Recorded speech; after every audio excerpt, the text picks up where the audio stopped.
নতুন একটা কন্টেন্ট নিয়ে আজকে আমি কথা বলবো। 1 লিটার তেলে আপনি কত কিলো চালাতে পারবেন, এটার অনেকগুলো উপাদান আছে। আপনি কোন উপাদানে চালান, কিভাবে তেল সস্তায় করবেন, সেই সম্পর্কে আজকে আলোচনা করব। আপনি যদি শুরু থেকে শেষ পর্যন্ত ভিডিওটা দেখেন। আসসালামু আলাইকুম বাইকার্স, কেমন আছেন? আলহামদুলিল্লাহ ভালো আছেন আশা করি। আমি মোহাম্মদ তুহিন খান, বাইক সার্ভিসিং বিডি চ্যানেল থেকে। এটার অনেকগুলো উপাদান আসতাম। নতুন আপনি কোন উপাদানে চালান, কিভাবে তেল সস্তায় করবেন, সেই সম্পর্কে আজকে আলোচনা করব। আপনি যদি শুরু থেকে শেষ পর্যন্ত ভিডিওটা দেখেন, তাহলে আমি মনে করি অনেক কিছুই আপনারা শিখতে পারবেন। এই জায়গায় অনেক কিছু শেখার আছে। আপনি তেলের মাইলেজ বাঁচাইতে পারবেন, আপনি 100 কিলোও যাইতে পারবেন। 1 লিটার তেল দিয়ে আপনি 100 কিলো চালাইতে পারবেন। সেই টিপস আমি আপনাদের দেবো আজকে। আপনার তেল যেন সস্তায় হয়, সেই টিপস আজকে আপনাদের দেবো। অনেক জনে জানেন না, সেইগুলোই আমি আজকে বলবো। আমাদের পাশে থাকবেন এবং সম্পূর্ণ ভিডিওটা দেখবেন। আর নতুন হয়ে থাকলে অবশ্যই চ্যানেলটি সাবস্ক্রাইব করবেন। যাই হোক, শুরু করা যাক মূল আলোচনা। 1 লিটার তেল দিয়ে আপনি যদি পিছনে কোনো পিলিয়ন নেন, তাহলে আপনি তেলের মাইলেজ কম পাবেন।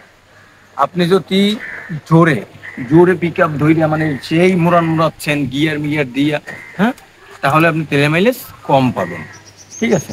তারপর যদি আপনি ইকোনমিতে না চালান, তাহলে তেলের মাইলেজ কম পাবেন। আর যদি আপনি অকটেন ইউজ না করেন, তাহলেও তেলের মাইলেজ কম পাবেন। অকটেনে কিন্তু তেলের মাইলেজ ভালো হয়, গাড়িটা স্মুথ করে। ঠিক আছে। আর হ্যাঁ, অকটেনটা আপনি কিভাবে চিনবেন?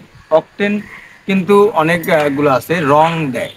অনেক অকটেন আছে রং দিয়ে পুরো লাল বানাই ফেলায়। ঠিক আছে। আমি অকটেনটা দেখাইতে পারতেছি না, কারণ আমি দেখাইতাম যে পিওর অকটেনটা কোনটা। ঠিক আছে। যাই হোক, আমার কাছে তো সেই এটা নাই। আমি আপনাকে জাস্ট আমি মুখে এই যে বলতেছি যে আপনারা যখনই তেল নেবেন, অবশ্যই অকটেন যখন পাম্পে যাবেন, তখন পাম্পে গেলে কিন্তু নিচে একটা মানে অপশন আছে দেখার। ওই জায়গাতে যদি দেখেন বেশি লাল, মানে অনেক গাঢ় লাল, তাহলে ওই অকটেনটা নেবেন না। দেখবেন যে জায়গায় হালকা, বেশি হালকা হালকা লাল, মানে বেশি না কমও না, মাঝামাঝি লাল, ওই অকটেনটা কিন্তু অরিজিনাল। ঠিক আছে। আর অকটেন দিয়ে যদি আপনি বাইকটা চালান, তাহলে আপনার বাইকটা কিন্তু অনেক সুন্দর হবে, যে বাইকটা অনেক স্মুথ চলবে, বাইকটা রানিংও হবে।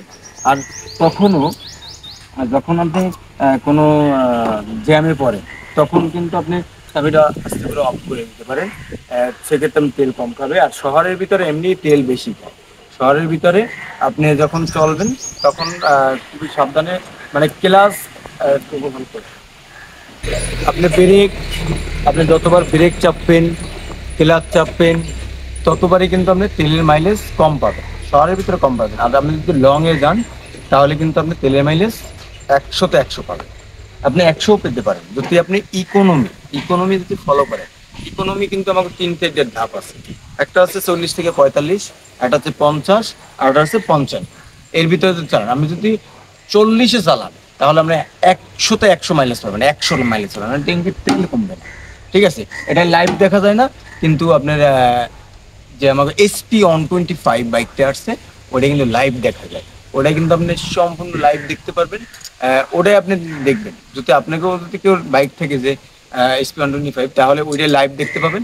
সেই লাইভ যদি আপনারা দেখেন, তাহলে কিন্তু আপনারা বুঝতে পারবেন যে তেলের মাইলেজ কেমন যায়। ঠিক আছে। ওটা যদি আপনি বেশি না 40 চালাবেন, 40 চালাইলে আপনার 100 কিলো যাবে মাইলেজ। বিশ্বাস না করলে আপনি করে দেখেন। ঠিক আছে।